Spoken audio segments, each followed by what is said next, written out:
Good mo Good morning, everyone, and thank you so much, Pravina and other organizers for giving me this opportunity. As Pravina mentioned, my name is Dr. Chetna. I'm part of CSR team at IFL Foundation. I am a development sector professional with more than 14 years of experience, primarily in project management, stakeholder management, finance, research, or so. And coming back to today's topic, today it's going to be a very interesting topic about corporate social responsibility in education. I'm sure most of you might have heard what CSR is all about. Whenever you're crossing the roads, you see some boards of different companies.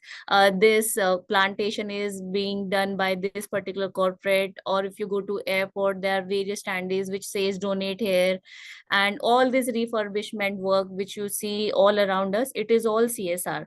So but this is just a overview of the CSR. But as we progress, we'll talk about more what CSR is all about. Why is it so important today? Why everyone is talking about CSR? Is this a new thing, or we are already having this one? So let's start.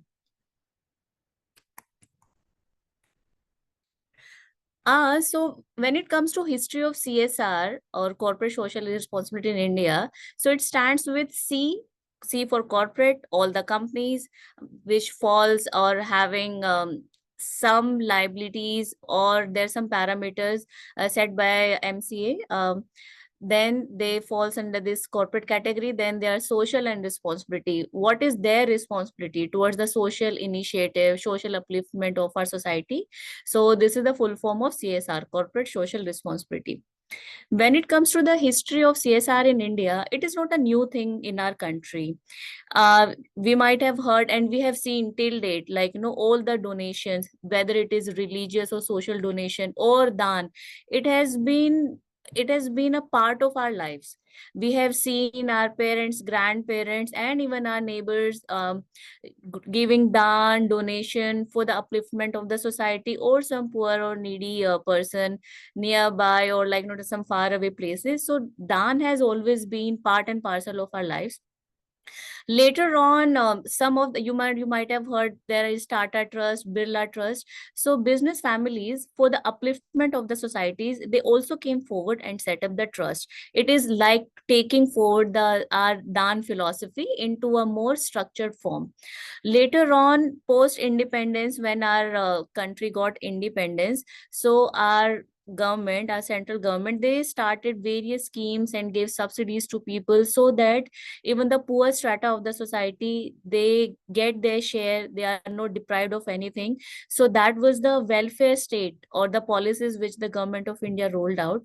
Later on, when globalization happened, when we all became one world, so lots and lots of opportunity came, doors were opened to many corporate houses. And then there was a feeling we should give it back to the society, we should do something for the society.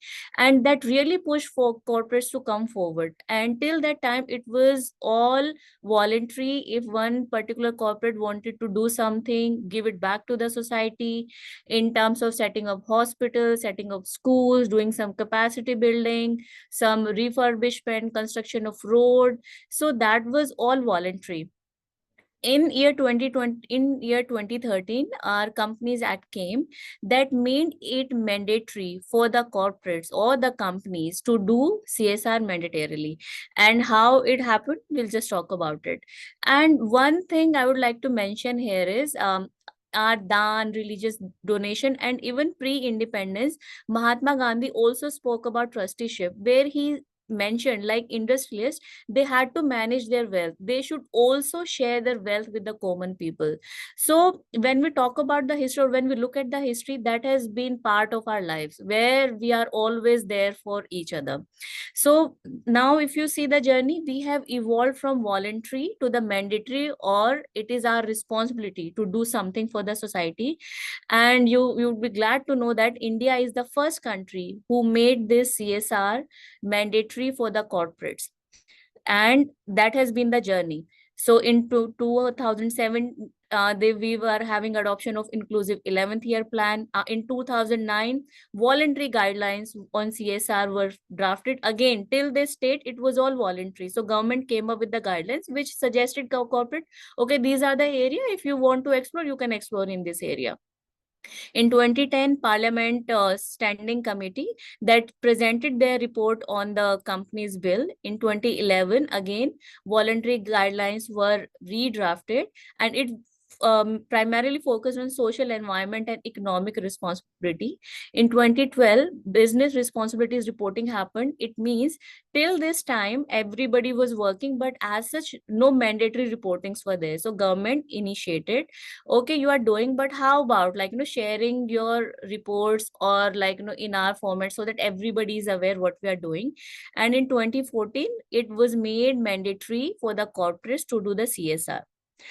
However, it is worth to note here, not all the corporates or companies, they fall under CSR purview. So there are some rules, because since it's a law now, CSR is a law. So which are the guidelines or which are the terms which a company should follow if they fall into CSR? So first one is, if a company is having annual turnover of INR 1000 crore or a net worth of 500 CR, or companies with annual profit of INR 5 CR. If you are having a company and if your company is falling under either of these classification, so your company is supposed to do the CSR. Or so, and how do you calculate that one? So it is the company, if falls under above three categories, must spend 2% of their average profit or profit before tax over the last 3 years. So this is the rule.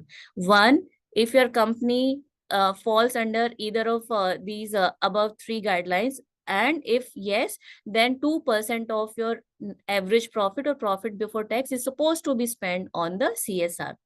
However, just because you are falling under CSR doesn't mean you can just spend it. You should be having certain mandatory things in place which can make you eligible. First one is CSR policy. CSR policy guides any corporate, any company, what you should be doing in any reporting period. Another one is CSR committee. It is again very important and made mandatory by the law. This CSR committee guides the policy. It guides the team. Like, if you're having the money, it's okay to have the money, but how you're going to spend it, where you are going to spend it, and how you're going to report it comes under the last one, reporting format. And again, it is very important to note here that we are having several issues. We all understand that one. But since it's a law, CSR is a law, it has made it mandatory to spend that money only according to section 7 of the activities. So what is section 7? Under section 7, government has specified list of activities, like under education what you can do, under livelihood what you can do, health, environment, likewise. So government has mentioned, okay, this is the list, and under this one you can do these many activities. So you can do this, but you can't do that. So this is the schedule 7 activities. So now coming to what CSR and what CSR is not. So now CSR is beyond philanthropy. It is not like today I want to do something and I'm doing CSR. No, it's a law. It is making the responsible business. It is, and it really focuses on the sustainability in CSR. Over the years now, we have had 10 years of CSR so far. Now the whole focus is on whatever you are doing, how you are making it sustainable. It should not be aaj ye kar liya and tomorrow then we'll just leave it. No, it has to be sustainable, and we have to be accountable. For example, if we are part of a corporate and if we do some activities which are not towards the positive impact of the society, we should not do that one, because we are accountable. Money is there, but it also brings us the accountability. And so this is part of CSR. Now, what is not CSR? Under CSR, you can't contribute to any political party. Other one is you can't benefit your own employee. For example, today under CSR money, if I start trainings for my employees and I'll say, okay, I'm sending everyone on this capacity building program, I can't do that one, because I am benefiting my own employees. The money is for outside people, not for the inside one, in simple terms. The third one is any sponsorship activities which directly or indirectly giving me the marketing benefits or to my company. And the fourth one is the activities which any corporates do in the normal course of business. For example, if you're a financial company and you are selling bonds or stocks or so you can't put your CSR money in their promotion, because that is part of your normal course. So one side what is CSR and one side which is not CSR. So now we'll highlight some of the key facts about CSR in India. One thing is, as I just mentioned, only Schedule 7 activities. If your activities are not part of Schedule 7, that doesn't fall under CSR, and government will say you can't do that one. There is a 3+1 year project implementation rule. For example, if you start a project, you do it for 3 years, then +1 year, then you exit that one. So it's not like over the years you are continuing in one geography or in one location only. Fund utilization certificate to be audited by a CA. This has brought transparency, and these are all the rules as per the CSR law. Spending time frame is finite. For example, if you are having funding for this year, you can't spend this particular funding for another 10 years. There is a rule when you can spend and how you can spend. NGO partners, in any CSR firm, we work with the NGO partners. Now, NGO partners are also part of the compliance. There you have to have a due diligence process around your NGO partners, because whatever you are reporting to the government, so even their reporting also goes. So it becomes very important how which NGO partners you're working with. There is a mandatory impact assessment. There is a rule: if your project budget is more than 1 CR, you are supposed to have impact assessment by a third party. So you can't do impact assessment by yourself. That again, focuses, the government has really focused on the quality and the transparency through these pointers. And for profit activities, keep it far away. As we mentioned in the previous slide, whatever you are doing in the normal course of business, whatever is bringing profit to you can't do those activities under CSR. And as I said, Minister of Corporate Affairs is watching us. It's not a policing, but it's just that what we are doing, whether that is reaching out to the last mile or no, and how we are doing that one. Because once you're having the money, we'll just talk about how much money corporates are spending. When you are having this much money, but how you are spending, whether that is really creating an impact. So MCA has put guidelines, and each and every corporate which is falling under CSR purview, they're following that one. Now, this is the CSR snapshot in India. In 2022-2023, more than 19,000 companies, they spent more than 26,000 CSR on more than 44,000 CSR projects. That means this much amount, more than 26,000 CR was spent on 14 development sectors. And what were their sectors? Health, sanitation, rural development, education, and environment. They got the maximum funding in 22-23. And Swachh Bharat, slum development, and Clean Ganga, these were some of the areas which got very, I would say, less funding as compared to health, sanitation, education or so. In terms of which state received the maximum funding in 2022-2023, Maharashtra led the CSR spending. It got more than 5,000 CR, followed with Karnataka, Gujarat, Tamil Nadu, Uttar Pradesh, Delhi, Rajasthan, Telangana, Haryana. If you look at this graph, you might see there is a pooling of resources only in some states. And that is why now the government is really pushing, go to those states, go to those areas where there is more requirement, and you can diversify your funds over there. And when it comes to which company spend the maximum CSR, or they were having the eligibility. So it started with Reliance, which spent more than 800 CSR in 2023, followed with HDFC Bank, TCS, ONGC, NTPC, Infosys, ITC, and so on and so forth. So if you look at this particular slide, one side you will see which state got the maximum funding, and other side you will see who were the companies who spent maximum amount on their CSR. So if you are from the development sector, if you are from the academia, and if you are looking for CSR funding, you know where to target. And now, since it's a rule, they are supposed to spend. So please reach out to them, please network with them, and because this is the time. Now, CSR and education. So now we are coming to our topic. So CSR, we know it's a law. Every corporate which which falls under those three categories, are supposed to do CSR. So how about education? As we looked into our previous slide, education was one of the sector which received the maximum funding in 2022 and 2023. See, Government of India, all the NGOs, development sector, everyone together, they have been working, but still we know, like, no, our children are still out of school. The quality of education is not there. Our schools are understaffed. Some at some of the places there is no proper infrastructure. Gender is an issue. So many things are there. So how CSR or the corporate come together with the government, which of course they have been doing, to make it more structured. So the CSR and education goes hand in hand. So let's see, in 2022, 2023, as we saw in our previous slide, more than 25,000 CR was spent, and out of the 25,000 CR, 13,000 CR was spent only on education. So you see, education got the maximum funding from all the companies in this domain.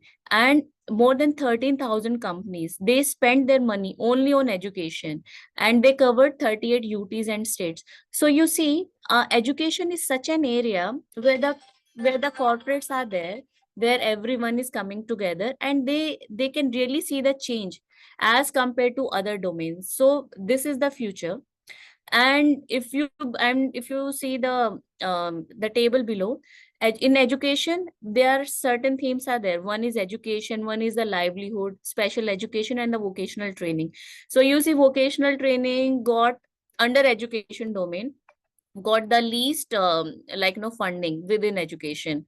So this is the purview of our education theme.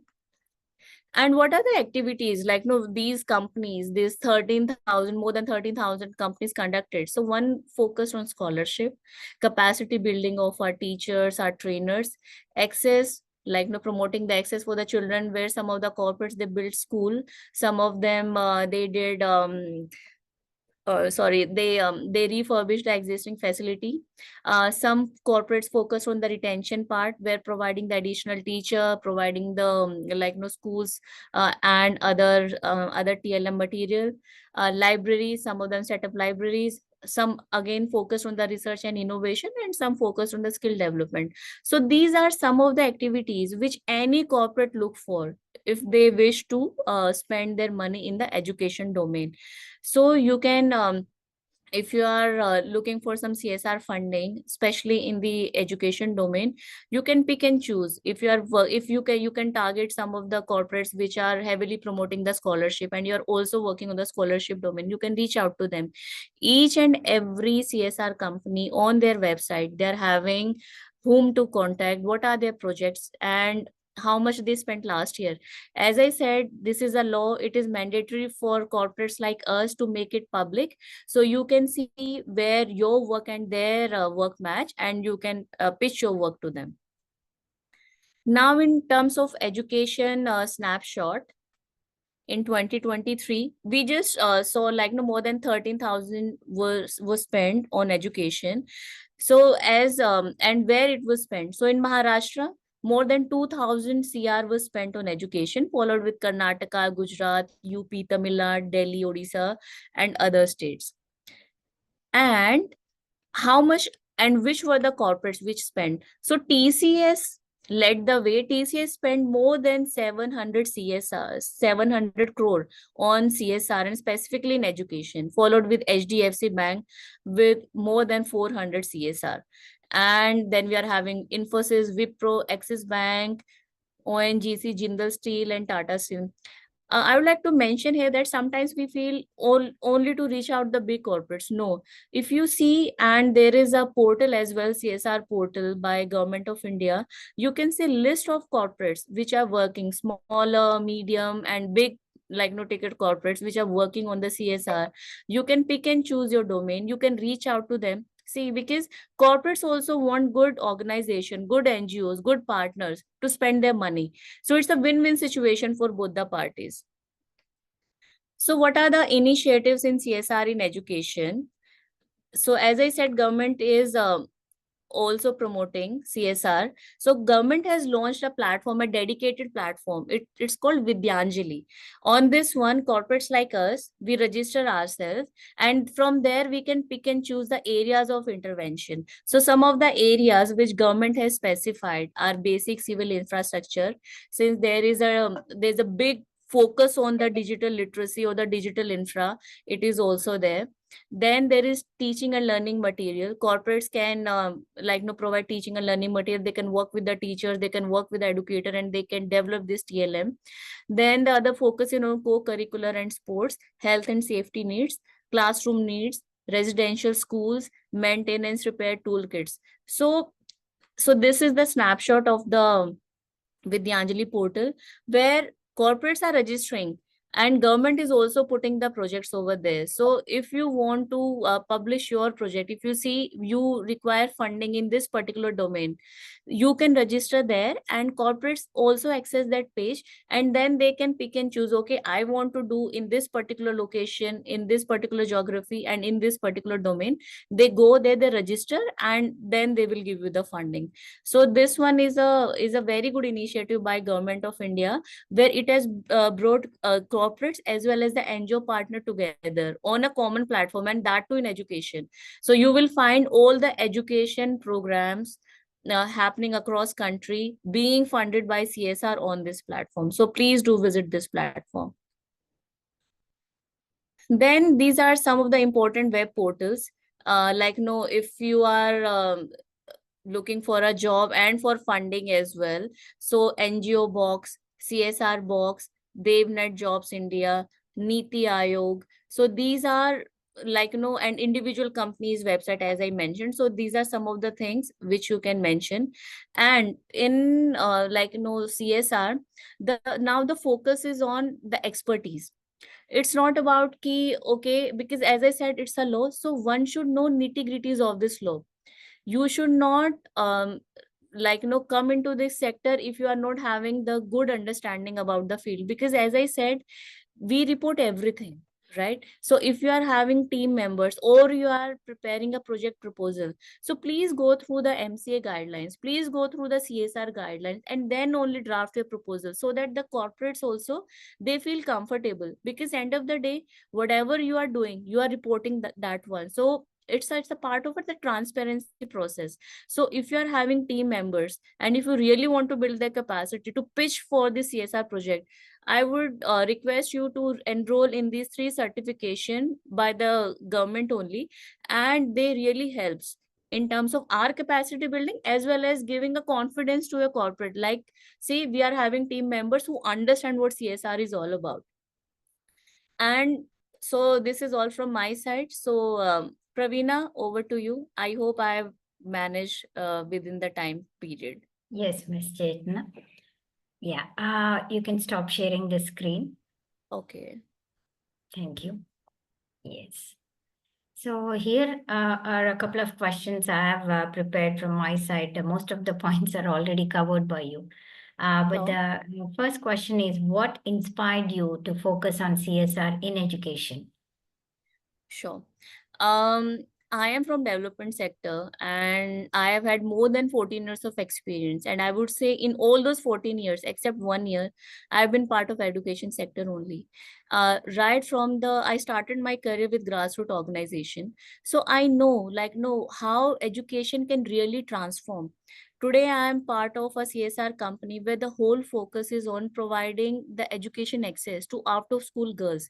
And education really changes the whole scenario, and most of the children where we are working at the moment are first generation learner. So if you're providing opportunities to them today, you can see the transformation, you can see their other generations which are about to come, they are also going to transform. So for me, that was my inspiration. You can change the generation. So this is the change, which education can really bring about. Absolutely. Very, very, very nice thought and very, and a very important purpose. But what are the key challenges organizations face when implementing CSR initiatives in education, Ms. Chetna? Sure. As I said, it's a law. and when law is there, then there are certain guidelines. So at times what happen, our NGO partners or our implementing partners, they are not well versed, like, what are the reporting structure, how you can spend the fund, how you can spend the fund. For example, if some project is above 1 CR, so by default you are supposed to have impact assessment. Sometimes they don't add that cost in their budget, for the impact assessment, and it's a mandatory thing. You can't skip that one. Other part is their own build investing in their own team. As I said, there are so many courses on CSR. Unless you know about the law, right, how you're going to spend it, how you're going to take the funding. You might get the funding, but if you're not able to spend the funding as per the law, you are inviting trouble for yourself as well as for your corporate. And more than the trouble, it's all about you're not doing justice to the society. If you are seeking fund under education and you don't know how to spend it, then there is another challenge. So the technical expertise, I would say, is the major challenge which all the corporates face, and that is why government is pushing implementing partners and NGOs to come forward, build your capacities. So I would say technical competencies. So you were mentioning about the courses also the government recommend like before entering the CSR, right? Yeah. So, Ms. Chetna, what strategies can organizations use to overcome resource constraints when implementing CSR initiatives? So I'll talk about from both sides, from the corporate side as well as from the partner side. Mm-hmm. So in terms of the resource constraint, at times, the corporates, how they struggle is when they are getting the CSR funding. Sometimes it happen when their annual profit is being announced, because it is a 2% of the profit before tax, right? So when there is a delay in announcing the profit, so how you plan, right, and how you implement or how you allocate that fund, then it becomes a challenge for any corporate, because the timeline is finite, right? You can't carry forward that money for there's a rule, for how many years you can carry, but not beyond that. So one thing is about this challenge when the funding is going to be announced. Second one is the number of partners or the quality of partners you're working with. For example, if the corporate is focusing on the environment or the climate change, it is very difficult to get like-minded partners in this domain. Though the government is also pushing, okay, then the company, then the partners are also coming forward, but still. So this matching, once you get the money, you start the matching. Okay, now this is the money and this is a domain. So this matching happens quite late, and sometimes it happens, okay, what who's is available, we're working with them, but that doesn't bring the quality. So these are two things which most of the corporates struggle with. And in terms of our implementing partners, as I said, you can't receive funding unless you are having the mandatory documents or the due diligence. So what happens, sometimes you are approaching a corporate and your proposal is good, but you haven't completed your due diligence. This due diligence, for your information, is not for the corporate. It is what the law is saying. You are not having your documents in place, and even if you get the funding, you can't spend it, then you have to deposit it back to the corporate. So that is the first challenge, from the partner side, which we face. The other one is, at times, not all the corporates, sometimes their websites are not updated. So if any corporate is there, I really request them to update their website. Sometimes NGO partners don't know where to approach and whom to approach, right?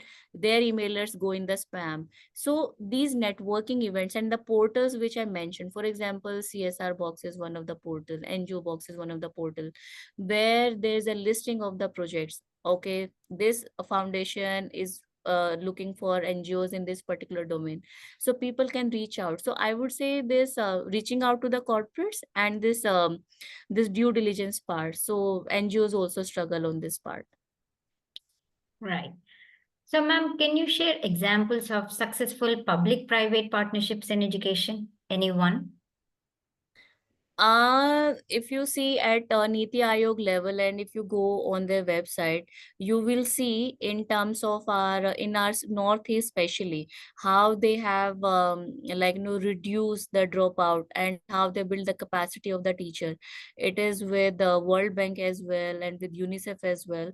So this is one of the example which you can refer to. Apart from that, if you look at any state government, the way they are working with the corporates and with the international development agencies, in pockets there are if I name anyone of them, the other might feel bad, but there are various examples where the public private partnership is happening. And even if you go to ADB, Asian Development Bank, there also their focus is on education at the moment, and how they are working with the government, with the state governments, I would say it is bringing change.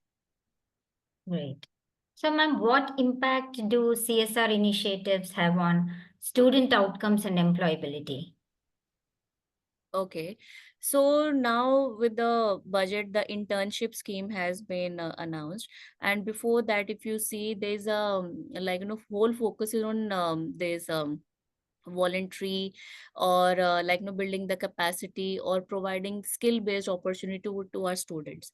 So this is one of the things where the corporates are looking for at the moment, where they are focusing on providing these opportunity to the student while setting up of these labs and different trades, for example plumber, electrician, and no other hospitality, tourism. These trades are there, and some of these trades are there, other trades are also there.